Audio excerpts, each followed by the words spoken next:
तो स्टूडेंट आज की इस वीडियो में हम बात करेंगे पुष्पी पादपों में लैंगिक प्रजनन के 50 ऑब्जेक्टिव के बारे में बात करेंगे और ऑब्जेक्टिव देखेंगे।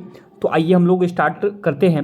और इससे पहले बता दें कि जीवों में जनन का भी ऑब्जेक्टिव 50 ऑब्जेक्टिव बनाए हैं वीडियो, तो आप वहाँ जा करके देख सकते हैं।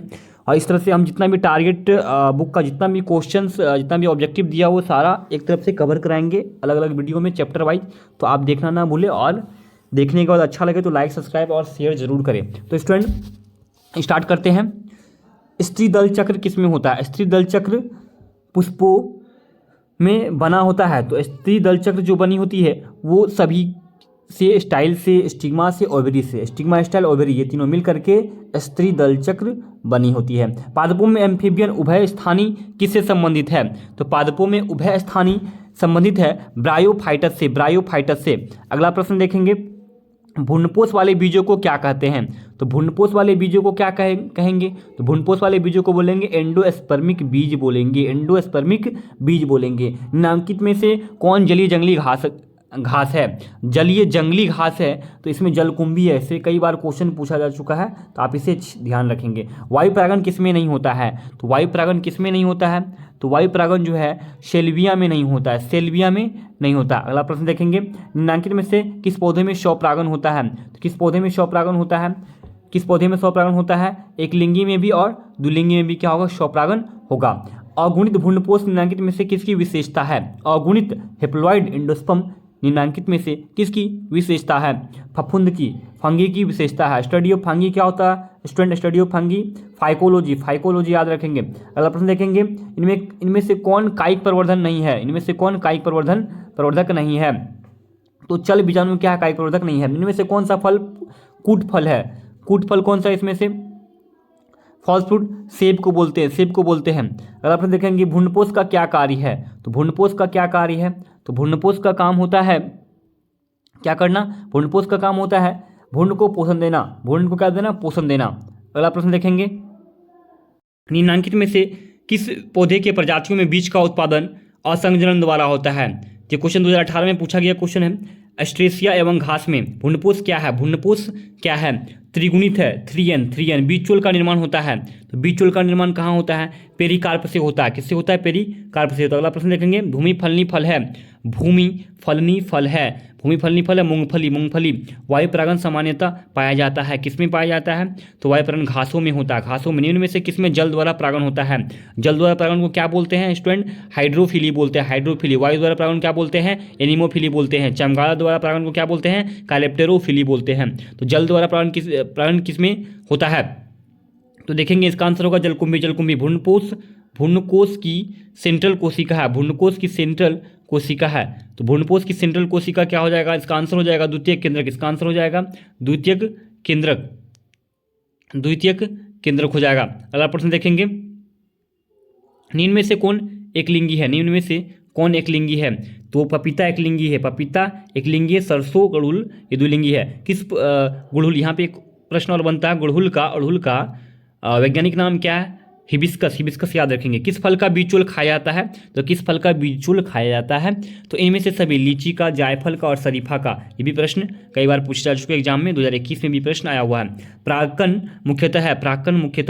प्राक्कन क्या है? तो नर युग्मक है। नर मेल गैमीट है। प्रागकन क्या है? मेल गैमीट है। प्राक्कन और प्रागन में बहुत अंतर है, याद रखेंगे।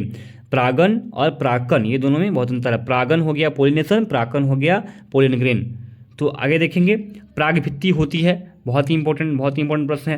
प्रागभित्ति होती है। प्रागभित्ति द्विस्तरीय होती है। बाइलोब्ड होती है। बाइलोब्ड होती है, द्विस्तरीय होती है।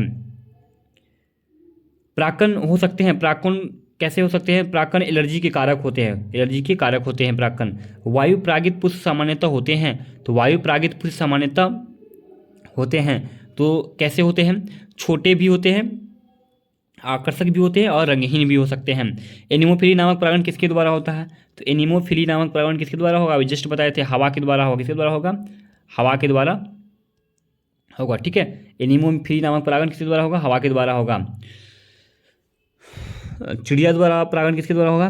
क्या कहलाएगा? चिड़िया द्वारा परागण क्या कहलाता है? ऑर्निथोफिली कहलाता है। अच्छा, चमगादड़ द्वारा जस्ट बताएं ऊपर कैलेप्टेरोफिली कहलाता है। इंटिमोफिली नामक परागण किसके द्वारा होता है? ये भी क्वेश्चन पूछा गया है, बहुत इंपॉर्टेंट है। इंटोमोफिली नामक परागण किसके द्वारा होता है? तो ये कीड़ा मकोड़ा कीटों के द्वारा होता है। प्रत्येक पादप कोशिका से पूर्ण पौधा बन सकता है, इस गुण को कहते हैं, तो इस गुण को क्या कहते हैं? तो इस गुण को कहते हैं सोमाक्लोन कहते हैं। क्या कहते हैं? सोमाक्लोनल कहते हैं। आगे देखेंगे प्रोटोप्लास्ट, ये क्वेश्चन पूछा गया, प्रोटोप्लास्ट कल्चर का फ्यूजन क्या है? प्रोटोप्लास्ट कल्चर का फ्यूजन क्या है? तो तरल नाइट्रोजन क्या है? तरल नाइट्रोजन का इनका आंसर हो जाएगा पीईजी, इनका आंसर हो जाएगा पीईजी। ठीक है, पीईजी। आगे देखते हैं, अगला प्रश्न देखेंगे। कमल में परागण होता है, बहुत ही इंपॉर्टेंट है। कमल में परागण होता है जल्द वाला पराग से अगुणित पौधे का विकास कहलाता है सोमेटिक हाइब्रिडाइजेशन। पुष्प बंद रहते हैं क्लिस्टोगेमी। जब पुष्प बंद रहते हैं उनको क्या बोलेंगे? क्लिस्टोगेमी बोलेंगे। क्या बोलेंगे? क्लिस्टोगेमी बोलेंगे। अगला प्रश्न देखेंगे, आवृतबीजी में कौन सी संरचना नहीं मिलती है? आवृतबीजी में कौन सी संरचना नहीं मिलती है? आवृतबीजी में कौन सी संरचना नहीं मिलती है? आर्किगोनियम नहीं मिलती है। सामान्य आवृतबीजी भ्रूणकोश होता है, सामान्य आवृतबीजी भ्रूणकोश होता है 7 कोशिका। कितना होता है? 7 कोशिका, उसमें होता है 8 केंद्रक होता है। बीजांड के वृत्त को कहते हैं, बीजांड के वृत्त को कहते हैं फ्यूनिकल कहते हैं, फ्यूनिकल। बीजांड के वृत्त को क्या कहते हैं? फ्यूनिकल कहते हैं। निषेचन के पश्चात बीजांड परिवर्तित होता है, निषेचन के पश्चात बीजांड किसमें परिवर्तित होता है? बीजांड बीज में परिवर्तित होता है। और अंडाशय किसमें परिवर्तित होता है? कमेंट करके आप जरूर बताएं। अगर अपन देखेंगे अनिषेक जनन सामान्यतः मिलता है, अनिषेक जनन सामान्यतः मिलता है। अनिषेक जनन सामान्यतः किसमें मिलता है? अंगूर में आर्थोट्रोपस बीजांड में बीजांड द्वारा तथा निभाग होते हैं। आर्थोट्रोपस बीजांड में बीजांड द्वार तथा निभाग होते हैं। तो इनका आंसर सही हो जाएगा बीजांड वृत्त से सीधी रेखा में, बीजांड वृत्त से सीधी रेखा में। अगला प्रश्न को देखेंगे, बीजांड में अर्धसूत्री विभाजन होता है, बीजांड में अर्धसूत्री विभाजन होता है गुरु बीजाणु मात्र कोशिका में, गुरु बीजाणु मात्र कोशिका में। किसने सिद्ध किया कि कोशिका टोटिपोटेंट होती है? किसने? स्टीवर्ड ने किया था। कौन किया था? स्टीवर्ड ने किया था। एक प्रारूपिक आवृतबीजी भ्रूणकोश प्राय है, एक प्रारूपिक आवृतबीजी भ्रूणकोश प्राय है। तो इनका आंसर हो जाएगा 7 कोशिकीय।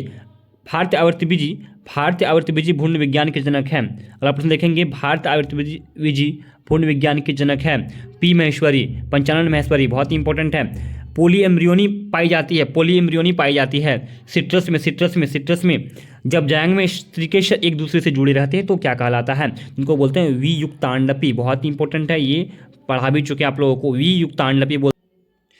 अगला प्रश्न है, अनावृत बीजों में द्विनिषेचन की खोज की थी, तो कौन की थी? इसमें द्विनिषेचन की खोज की थी नवाश्चिन ने की थी, याद रखेंगे।